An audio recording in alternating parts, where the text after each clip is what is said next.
Okay, good morning, good evening, good afternoon, depending on where you are. Warm welcome to this Minamata online session on Article 5 Mercury using manufacturing processes.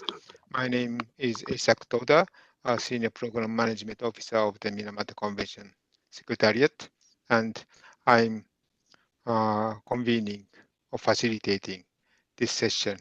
And I'm very glad that we received more than 100 registrations, and not so many people are connected yet, but I think the participants, I see the number of participants growing. So as we slowly start, I think, I believe that we will have more participants from all over the world. So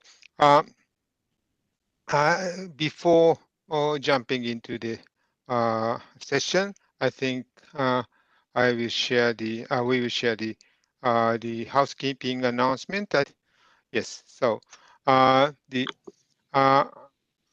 we use this WebEx platform, so it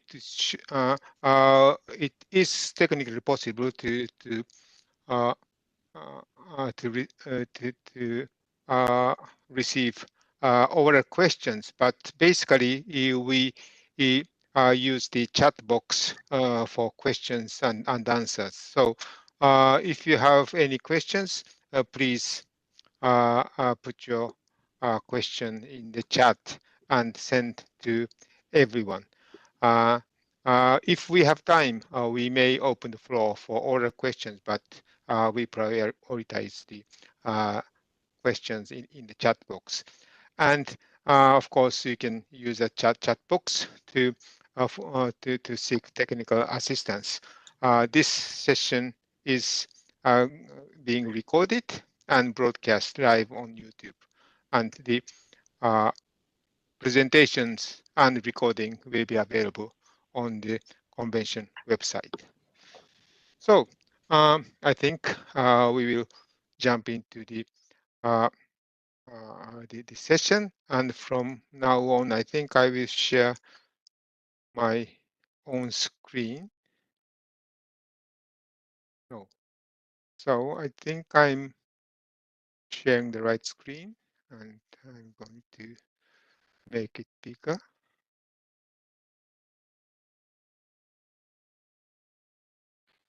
So today's Minamata online session is entitled Implementation of the Minamata Convention, Article 5, Manufacturing Processes Using Mercury. So as you know, the Minamata Online is in a series of online events on the Minamata Convention. And it consists of 3 streams. One being the implementation review and support stream, and others mercury science and COP preparation. So in this stream, we have convened sessions on individual articles, individual obligations under the convention. We did sessions on Article 4, mercury added products, Article 7, ASGM, Article 8, emissions, Article 11, mercury waste, and Article 12, the contaminated sites. And this is one of the series, and now, today, we are focusing on Article 5, the manufacturing processes using mercury. So I, uh, I will provide a introductory explanation about the obligations of the convention, how parties are implementing these obligations, and also what work is being done under the conference of the parties. And then we will invite Mr. Ramon Jimenez Galicia from United Nations Environment Program, UNEP, and also working with the UNEP Global Mercury Partnership, chlor-alkali area. And he's going to speak about the activities under the Global Environment Facility on the chlor-alkali industry. And also the consultant of the Minamata Convention Secretariat, Mr. Jakob Mark, is going to present a technical information on other processes which are regulated under the Minamata Convention. So with this, I would like to start with my introduction to the mercury added process, mercury using processes, and I think I'm sharing the right screen. And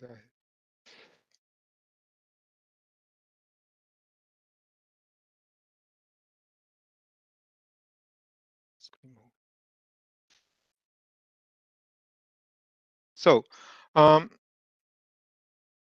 okay, so my presentation will consist of three parts. The first being the explanation about the obligations under the Minamata Convention, and then secondly, I will touch upon the work being done under the Conference of the Parties, which is the decision-making body of the Minamata Convention, and then I will touch upon the implementation aspect and how parties are implementing or complying the regulating the uh, mercury using in manufacturing processes.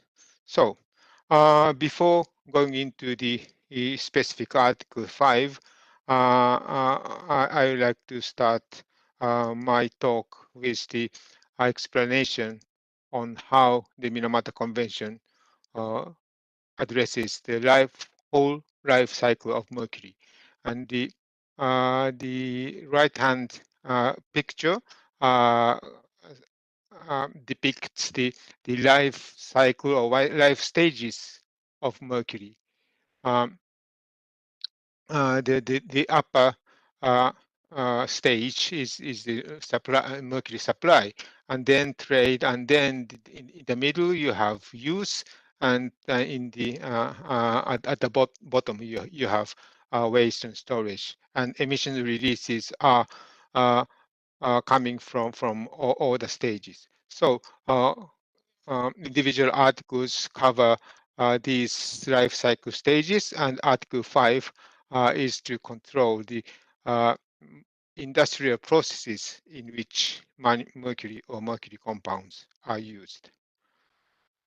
So Minamata Convention consists of um, uh, two types of articles. The first category being about control measures, describing how the the convention regulates the life cycle of mercury and what the parties are obliged to do under these articles. And then there are enabling or supporting provisions such as the financial mechanism, capacity building, and so on. And also there are institutional arrangements such as the Conference of the Parties and the Secretariat. So now today I'm speaking about Article 5, one important component of the control measures. So Article 5 controls the intentional use of mercury. And if we look at the intentional use of mercury, it, about 1/3 of the intentional use is for the gold mining, and 1/3 being for the mercury added products, which is decreasing uh, uh, uh, as we suppose, because of the phase out of production of fluorescent lamps and so on. And about another 1/3 is used for industrial processes. So Article 5 is a very important element that covers 1/3 of the uh, intentional use. So Article 5 obliges parties to take measures for a number of actions. The first one is the phasing out of the use of mercury in certain industrial process. So three types of industrial processes are listed in Annex B. And the, then the Annex B also includes part two, which is not about the phase out, but about the control of use, emission, releases of mercury. And also, thirdly, uh, uh, for these manufacturing processes listed in Annex B, uh, parties are not allowed to establish a new facility. So the phase out applies to the existing facilities, and there should be no new facilities. And fourthly, parties are to discourage the use of mercury in other industrial processes, the industrial manufacturing processes that did not exist before. So, and also if the parties have any facilities listed in Annex B, the parties are requested to take measures to address emissions releases and report on these measures. Okay, so let's look into the specific types of mercury using industrial processes. Annex B, as I said, Annex B it consists of two parts. Part one, processes subject to Article 5, Paragraph 2, which is about the phase out. So for chlor-alkali production, acetaldehyde production, and polyurethane production, parties are to phase out the use of mercury in these processes by 2025, 2018, or 2025. And the grade boxes depict the uh, industrial processes that were added by the 2023 amendment, which will enter into force on 25th of April next year. Part two is about the processes for which parties are to take measures to control the use, emissions, releases, and so on. And three processes are listed: vinyl chloride monomer production, sodium or potassium methylate or ethylate, and polyurethane. So you may note that polyurethane is listed in both parts, and this is because it was originally in part two, but COP5 last year decided to include it in part one. I look at the processes, each process one by one. For chlor-alkali production, mercury-cell chlor-alkali production uses mercury as an electrode for the production of chlorine and caustic soda or other alkali products, and mercury-free membrane cell and diaphragm cell technologies have been available for years. So under Annex B, Part 1, mercury cell chlor-alkali production is to be phased out by 2025. And also to note, this is not about Article 5, but in Article 3, there's a provision specifically about the chlor-alkali, which is the excess mercury from decommissioning of chlor-alkali facilities. And what it says is that if there's an excess mercury from the decommissioning of chlor-alkali facilities, that mercury cannot be reused, but they need to be disposed of under Article 11. Acetaldehyde production in which mercury compounds are used as a catalyst. So mercury compounds used to be used in acetaldehyde production in coal-based acetylene methods. When the Minamata Convention was negotiated, there was no known facilities using this old technology.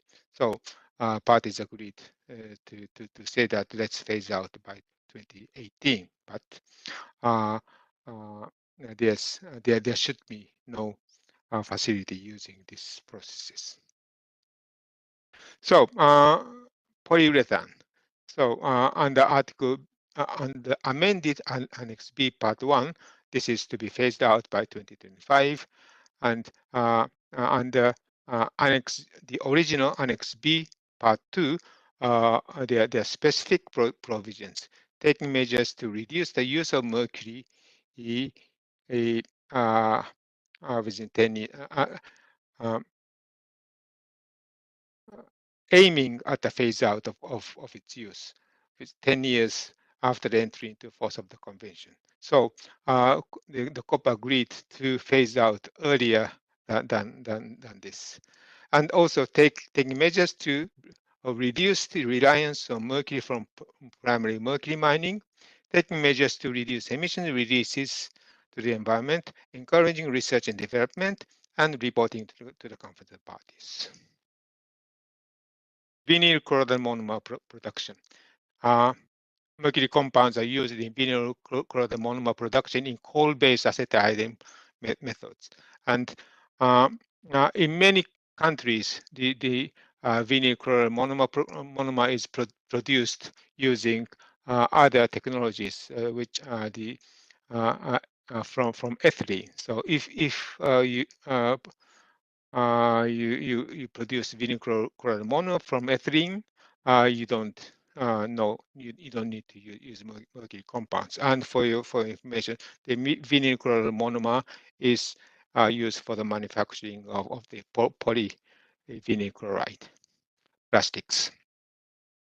So in Annex B Part 2, the parties are to take a number of measures. Firstly, reduce the use of mercury by 50%, promoting measures to reduce the reliance on mercury from primary mining, and taking measures to reduce emission releases, supporting research and development, and not allowing the use of mercury 5 years after the confederate parties has established that mercury-free catalysts based on existing processes have become technically and economically feasible. The confederate parties has not taken this decision, but so I will speak to this later, and also reporting to the confederate parties. Then sodium and potassium methylates or ethylates, these alkylates. Mercury electrode is used in process similar to chlor-alkali production, and also there's alternative technology not using mercury. So in Annex B, Part 2, parties are to take a number of measures to reduce the use of mercury, aiming at the phase out of this use within 10 years of the entry into force of the convention. And as I will explain later, the parties are to phase out by 2028, which is a little more than 10 years after the entry into force, but this is quite in line with the original intention in the convention text. So reduce the emission releases and prohibiting the use of fresh mercury from primary mining. This is more strict than other two two processes. For the vinyl chloride monomer production, the primary mine mercury is still used, but the parties are to move away from that practice. Supporting research and development, and also not allowing the use of mercury 5 years after the confederate parties has established that the mercury-free processes have become technically and economically feasible. I will speak to this later, and then reporting the confederate parties. So before moving into the COP decisions, I would like to mention the exemptions. And the exemptions is under Article 6, and parties can register exemptions for 5 years for the phase out of the processes listed in Annex B, Part 1. And the exemptions are to be registered on becoming a party to the convention, or in the case of amendment, when before the amendment enters into force. We have received the registration of exemptions from 3 parties. Okay, so I move to the decisions of the conference of the parties. First one is the decision MC 5/4, which was taken at COP5 last year. And uh, there are 2 elements. One is to add the polyurethane to Annex B Part 1, which means that the parties are to phase out the use of mercury in this process. And also, the COP established that the mercury-free processes for sodium, potassium methylates or ethylates have become technically and economically feasible. So this, what this means is that parties are to phase out the use of mercury in this process 5 years after this decision, which is 2028. Also, the COP decision 5/6 provides that they invites parties and relevant organizations to submit information on the technically and economically feasible alternatives to the use of mercury in vinyl chloride monomer production. And the Secretariat was requested to develop a document for COP6 to enable COP6 to consider whether it will establish such uh, alternatives are economically and technically feasible. And if COP6 establishes so, then parties are to phase out the use of mercury in VCM production in 5 years. Okay, so my last part is about how parties are implementing these provisions. And this information was from uh, uh, the, the reporting under national reporting under Article 21. And 17 parties responded, yes, we have processes under listed in Annex B.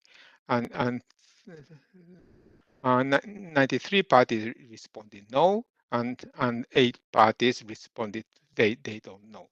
So these 17 parties are to take measures, and of course the 8 parties are to look into whether they have such manufacturing processes, and if they do, they have an obligation to phase out. And this is a list of facilities reported for chlor-alkali, mercury-cell chlor-alkali productions. The existence of 16 facilities was reported, and 3 of them were shut down or converted in the reporting period between 2017 and 2021. And 13 facilities will remain, but parties are taking measures to phase out the use. And Ramon will present part of such effort. For other processes, vinyl chloride monomer production, only 2 parties reported on the existence. Sodium potassium methylates, ethylates, only 1 state party. And for polyurethane, only 2 state, two parties. And for Uganda, it was this was based on the a estimation from the inventory exercise. So, in summary, the parties to the Minamata Convention should have phased out acetaldehyde production using mercury compounds. Secondly, parties are to phase out the following manufacturing process using mercury by 2025, chlor-alkali and polyurethane. And there may be exemptions. And the parties are to phase out the sodium, potassium, methylase esterase production using mercury by 2028. There's no exemption. And information on vinyl chloride monomer production is to be submitted by March next year. And many mercury-cell chlor-alkali facilities have converted or decommissioned. Parties are making their best efforts to comply with the obligation. So this is the end of my presentation, but for your information, I have included 3 information slides. We will share this slide with all the links about the Minamata Online and training, the capacity building tools, Minamata tools, Informware, and so on. And also, I'd like to mention that the Minamata Convention has a financial mechanism that includes the specific international program. And there are a number of projects already implemented, and one of the such program addressed mercury and the chlor-alkali production. And also Minamata Online Season 4, tomorrow we will have a biodiversity session. Next month, the releases session, and there will be more. So thank you very much. And now, if you have any question, please put it in the chat. And now I turn to Ramon to present the party's efforts to implement Article 5. Thank you. Thank you very much, Isaku. I don't know, colleague, if you can help me present the presentation, or you want me myself to do it. I mean, I don't have any issues.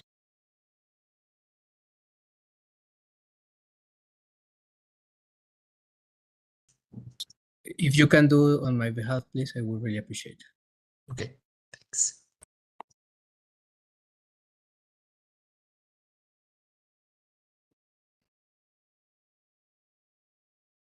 Sharifu, can you do it, or should I do so?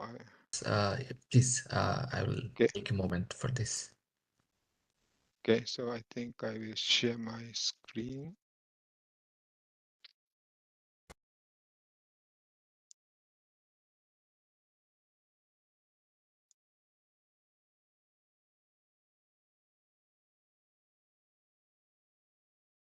The screen. Okay, so this is the one, right?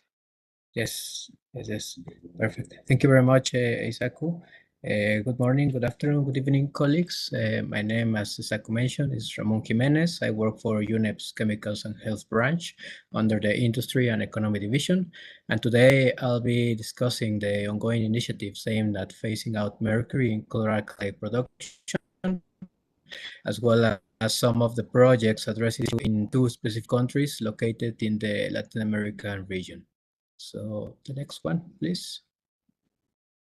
So, well, as you know, the largest global consumers of mercury evidently are artisanal and small-scale gold mining, ranging around 800 to 2,500 tons per year, and also vinyl chloride monomer production, which also range between 1,200 tons per year. There's also other significant uses that include dental amalgams, measuring devices, and if we consider the chlor-alkali sector, though the latter consumes relatively low amounts of mercury, which ranges around 230 to 320 tons per year.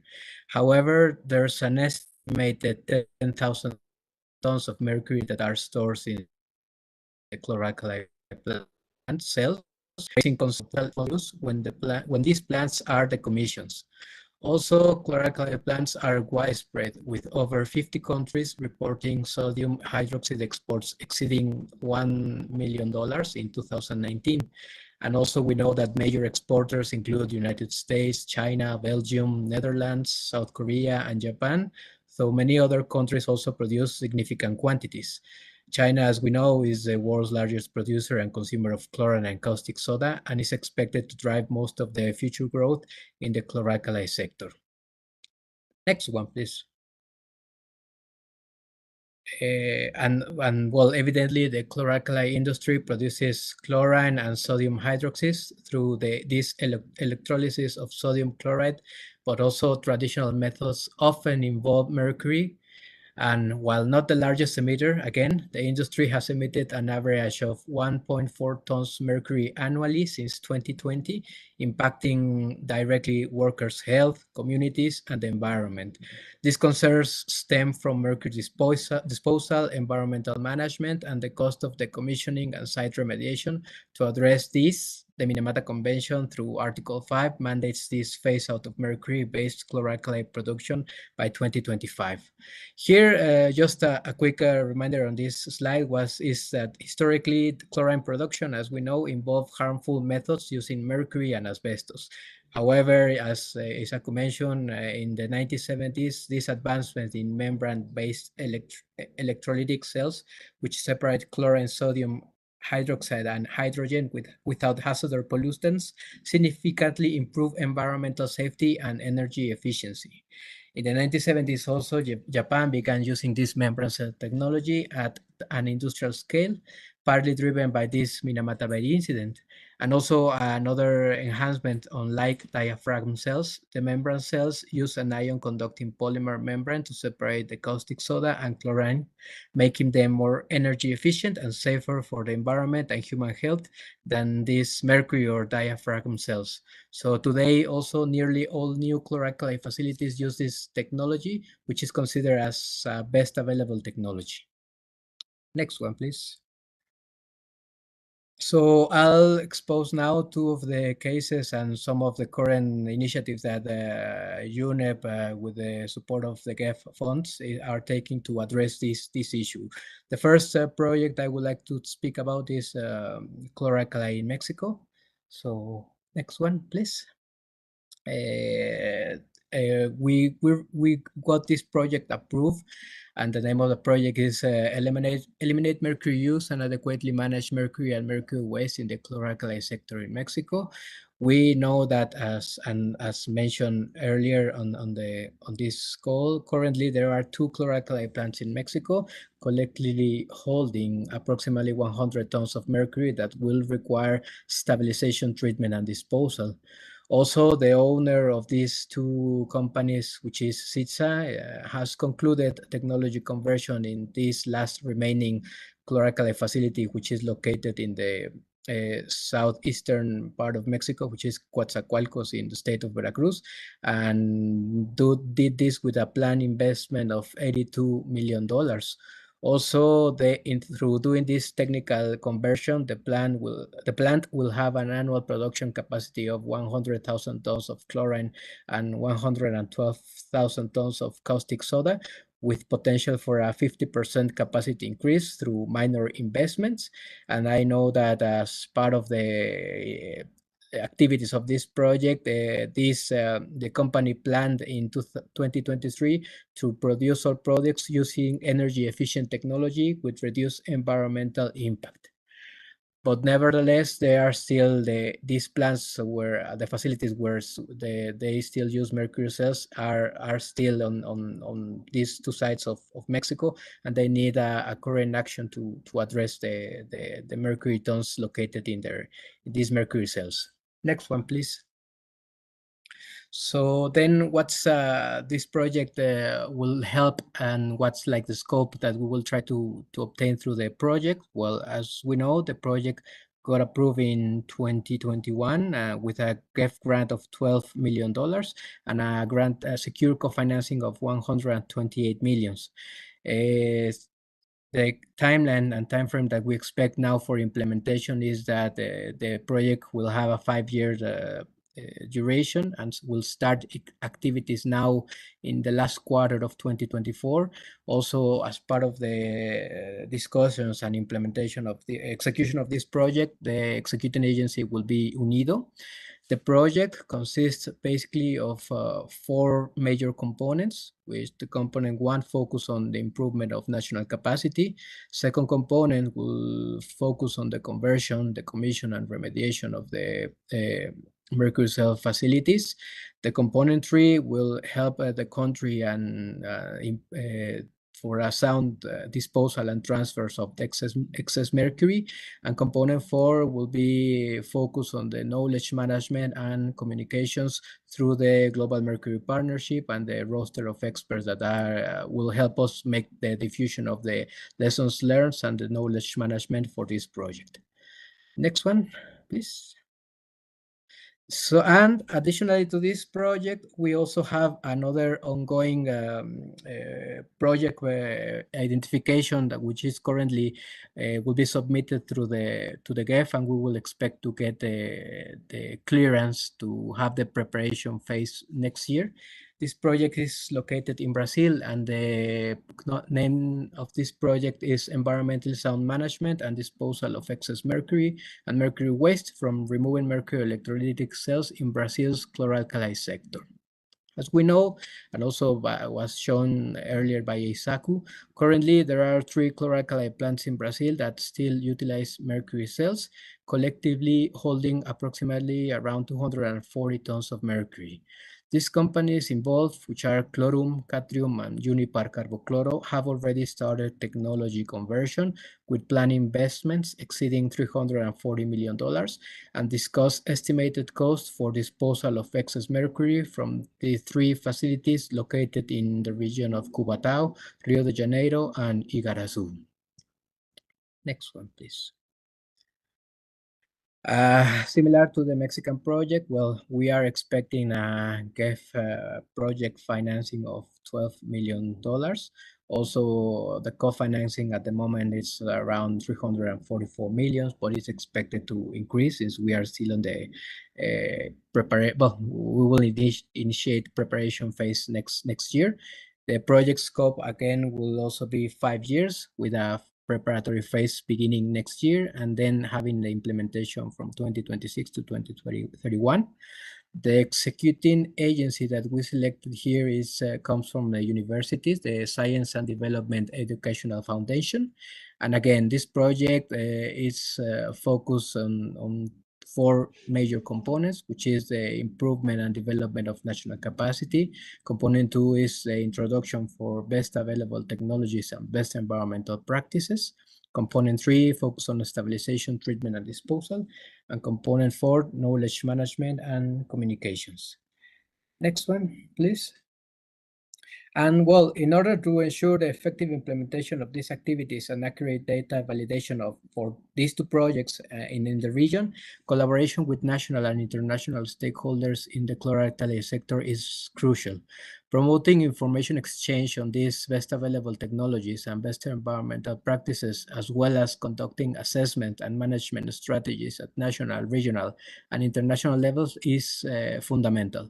The agencies listed on this slide are some of the key contributors in the chlor-alkali sector and are actively involved in generating reliable data and sharing valuable insights, such as partners as the Minamata Convention, Global Mercury Partnership, World Chlorine Council, the private sector's partners, CITSA, Catrium, Chlorum, Unipar, Chlorosur, and also international entities like Environmental Protection Agency from United States. And well, if I couldn't list the rest of the partners, all of them have a roster of experts and they know each other, so they will provide support during implementation and also after and during sharing this knowledge communication with not only these projects, but with partners in a regional and global way. So I think that's all from my end. Thank you very much for your time.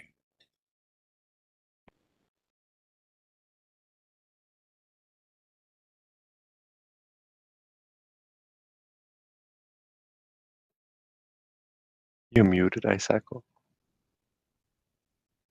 Sorry. Thank you, Ramon.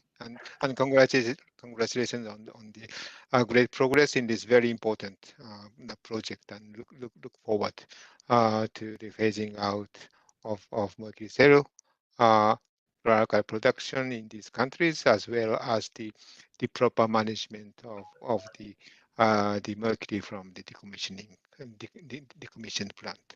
So now I'm turning to our consultant, Jakob Mark, to speak about the technical information that was on the basis of the COP decisions on the on natural processes. So Jakob, for yours.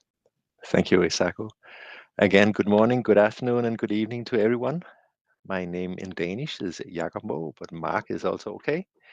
I'm a mercury and other hazardous chemicals expert. I am working as a consultant to the Minamata Convention, as Isako said, and I'll go through some of the process that you already heard a little bit about. We made a study about them last year to detail what was the stage of the situation for these technologies. So let's look at the polyurethane topic first, where mercury has been and still is used a little bit as a catalyst. I'll go quickly over this, but as you see, COP5 decided to place the production in Annex B Part 1 with a phase-out date of 25. When it comes to the technical feasibility of mercury-free catalyst in polyurethane production, it should be mentioned that mercury-free catalysts for polyurethane production exist and have been indeed dominating for several decades. Phenylic mercury compounds, so primarily phenyl, mercury, neodecanoate, very long names, were however used earlier in the production of polyurethane intended for some demanding uses or some demanding production conditions. Part of the technical information document, as part of that document, the results of a global questionnaire survey was indicated actually that by 2025, these uses had largely been substituted by mercury-free catalysts. The survey involved key catalyst producers and industry organizations representing polyurethane catalyst users globally. So both the catalyst producers and the users of it. And what we learned was that a few mercury uses considered particularly demanding were still applied in some parts of the world, while they were fully substituted in other regions of the world. Alternative catalysts identified include, for example, certain amines, some bismuth organic molecules, some titanium-based organic molecules, some zinc-based, and some tin-based metallo-organic molecules, catalysts, sorry. So this means that there is always the combination of a metal and an organic molecule that has the capability of catalyzing this process. For some demanding uses, a mix of catalysts is now used to achieve similar curing conditions and product specifications to those which can be achieved with mercury compounds. Introducing the alternatives generally require reformulation of the production mix and sometimes moderate process adjustments. That could be adjusting of the timing or moisture control in their production processes. So knowing the polymer production sector, these are considered relatively minor changes. There's no question of changing the whole thing. Key industry organizations of the polyurethane industry in the EU were further contacted because in the EU, mercury compounds have been restricted for some years, so we wanted to hear what their experience was. And they characterized the cost levels for alternatives as similar to those of using mercury compounds. And this means that these alternatives are also economically feasible. There is the detail that the alternatives may in some cases be more expensive, but since in the cases where we heard about it, these alternatives were used in lower quantities, overall the cost level was similar and the industry was considered this feasible. We go to the next process. So this is sodium or potassium methylate or ethylate. We call them alcoholates, and in total, this is 4 substances. As Isako said, the COP established, COP5, that mercury-free processes for production of these substances have become technically and economically feasible, and therefore the use of mercury in this process will not be allowed as of 2028. These 4 alcoholates are being, or maybe have been already, produced with a mercury-cell technology similar to that of chlor-alkali mercury cells that we just saw presented by Ramon. In one EU country, we heard before which one it was. Detailed studies of this process were conducted for the European Commission in 2015 and in 2017, and they showed that they showed that the most used of these 4 substances, and that is sodium methylate, was also commercially available globally from non-mercury processes in significant amounts. The alternative production processes are reactive distillation, meaning you have a reaction and a distillation going on at the same time, taking off byproducts that are undesired, and direct reaction of methanol with metal, the metal sodium, is another process. Also, for the main use of sodium methylate, which is the cracking of plant oils to biofuels, there are processes that do not use sodium methylate, but use other chemicals and processes for the same purpose, and these are also widespread. The studies showed further that for the 3 alcoholates used in smaller quantities, there were examples of non-mercury production processes. And 2 of the substances were commercially available in Japan and India, respectively, produced without mercury. The alternatives applied were direct reaction with methanol or ethanol and the respective metals, or ceramic membrane processes or reactive distillation. I will then turn to vinyl chloride monomer. So we know it also as VCM, as Isako said, and we all know PVC, the plastic product or plastic material that VCM is used for. So the COP invited, as Isako said, parties and relevant organizations to submit by beginning of next year information to the Secretariat of the technically and economically feasible alternatives to using mercury in these processes and make a report about that. The technical information report that I'm talking about summarized the 2023 situation for this VCM production. One of the processes applied, as Isako said, for VCM production uses mercury chloride as a catalyst and is primarily used in a few Asian countries. We saw that only China and India reported the use of it.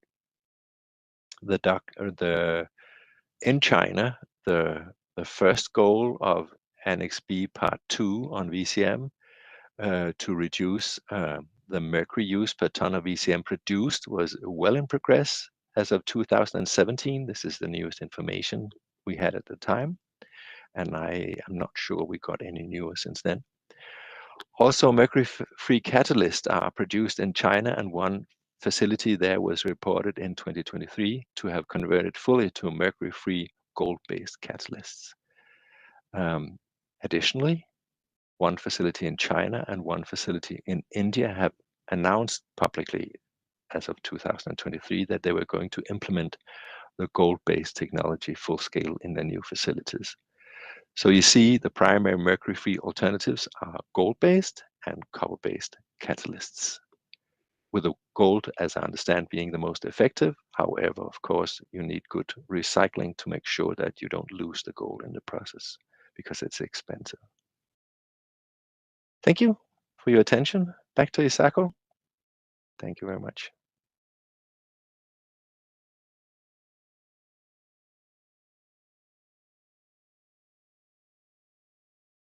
Isako, I don't hear you. Sorry again. I always forget to mute. So thank you, Jakob, and this very useful information. And I think many participants have questions, but I think we move to the question and answer session, and we see two questions already in the chat box. So I think these are specific questions to speakers. So I will take up the first one from Lisa. Dear Ramon, thank you for your detailed presentation. Would you be able to provide some information about the personal protection equipment that the workers in chlor-alkali plants are provided, and also what is the standard medical monitoring for mercury exposure for the workers? Thank you. And I'm not sure whether you can you can respond to this, but first I turn to you whether you can provide any answer.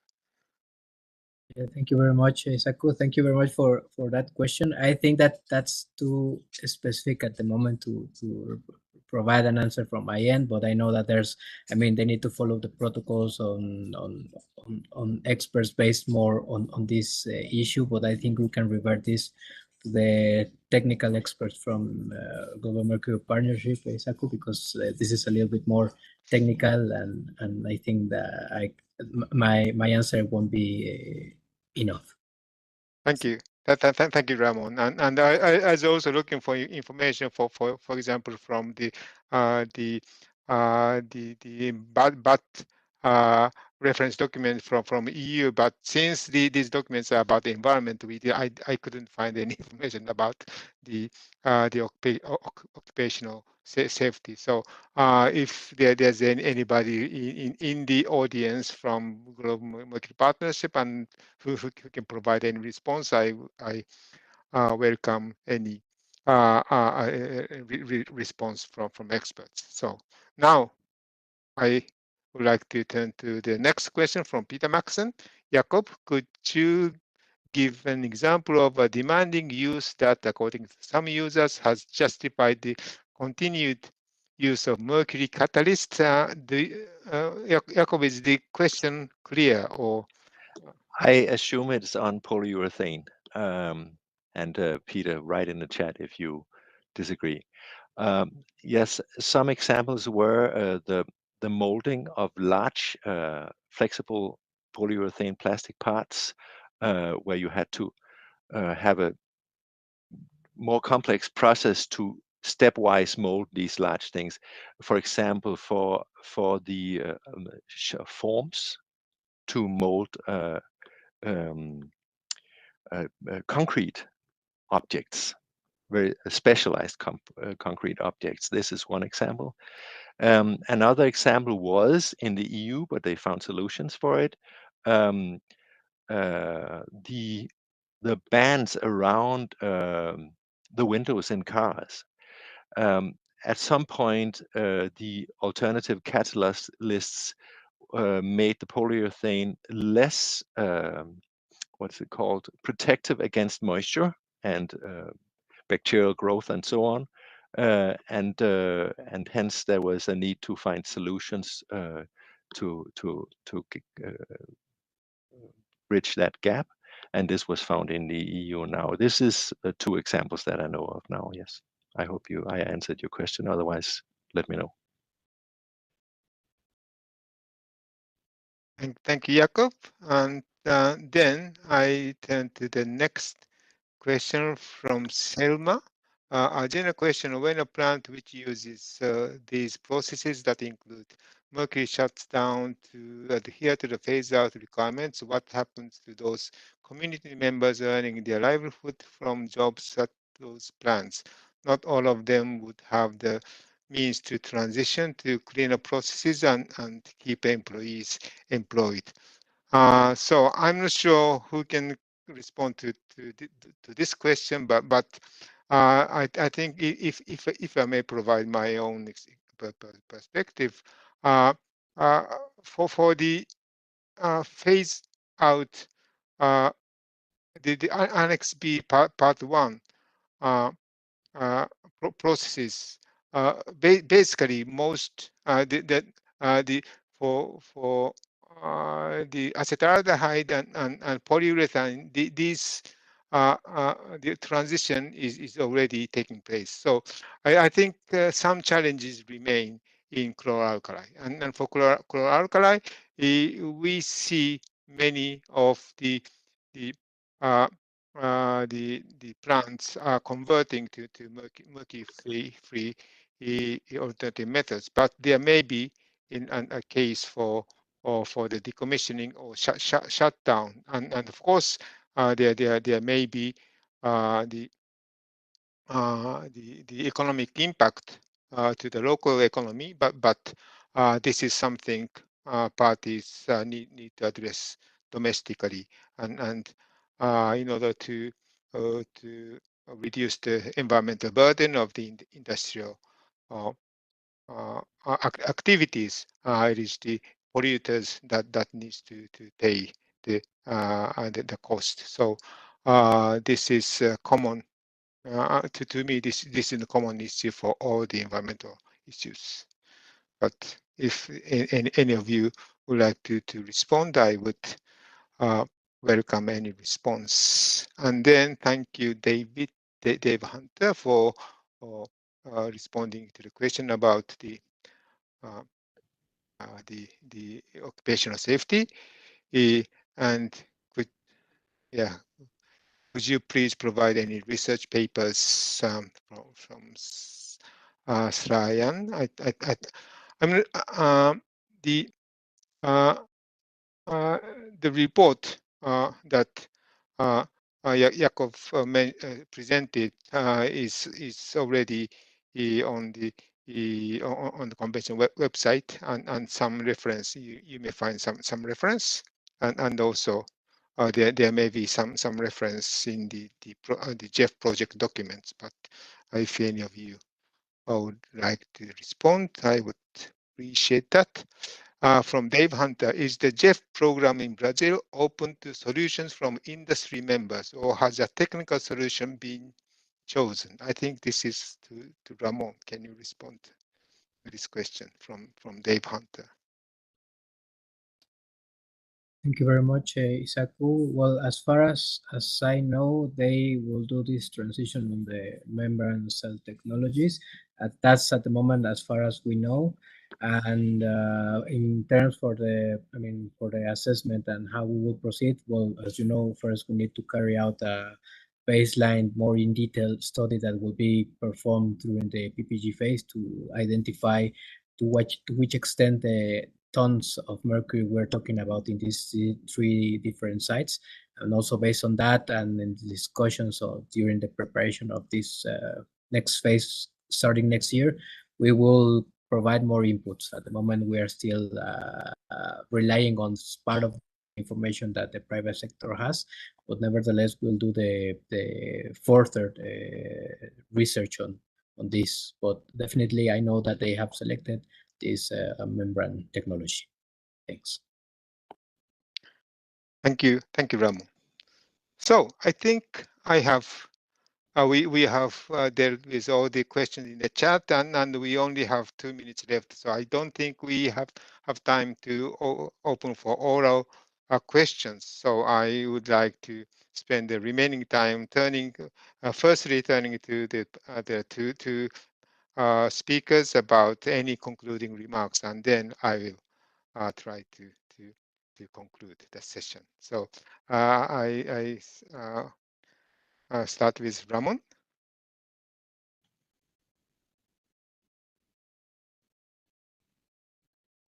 Thank you very much, Isaku. Well, thank you very much, colleagues. Also, I forgot to mention that once we'll have the launch of the Inception workshop for the Mexico Chlor-alkali project, we will notify you all the partners, entities. So if possible for you to participate in person or virtually, you will be very welcome and happy to join and to follow up on the coming updates that we will provide for this project that will have a globally and regional relevance. So please stay tuned, and thank you very much for the opportunity to express a little bit what we do within the unit of the UNEP, and thanks for the opportunity, Isaku and colleagues. Thank you, Ramon. Which means that if any any of the audience wish to follow up information, perhaps it's best to join the Global Mercury Partnership. Okay, thank you. And Jakob. I just wish to thank you for this opportunity to explain about the alternatives and the status of mercury reductions in industry.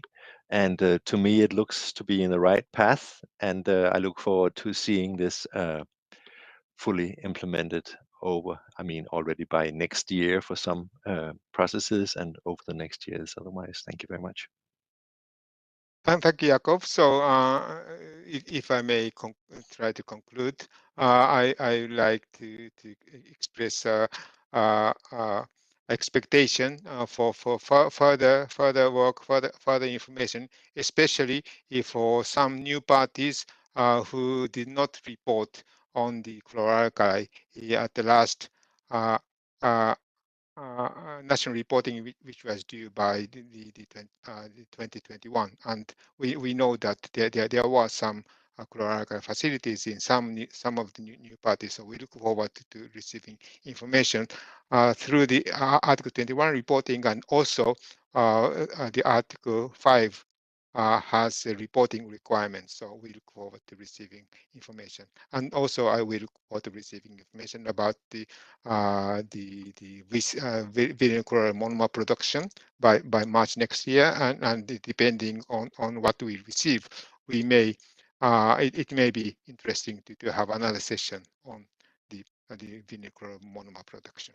So thank you very much. Sorry for extending 2 minutes, but I think this is a kind of good practice. So thank you very much, and have a good day, night, and whatever. Thank you very much.